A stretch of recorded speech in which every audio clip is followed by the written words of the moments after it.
আমি আসছিলাম স্রোতের পাশে, তখন কলা গাছ আমাকে উল্টে এইভাবে চাপাই ধরছে। চাপাই ধরার পরে আমি উঠছি, উঠে যখন দেখতেছি বাবা চলে যেতেছে জোরে, আপনার কলা গাছের উপর টপকে যায়, বাবাকে হাতটা ধরছি।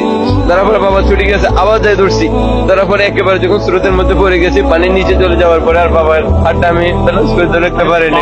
কলার বেলাতেই পড়ে গেছে। পড়ে গেছে। তারপরে পরে কলার ফেলা সহকারে ওইদিকে চলে গেছে। আমি একটা গাছ ধরলাম, আর তো বাবাকে খুঁজে পাইতেছি না। একটা বাচ্চা মেয়ে ছিল, একটা মহিলা ছিল, আর দুইটা আমার আব্বু সঙ্গে আরেকজন মুরব্বী ছিল, মোট 4 জন।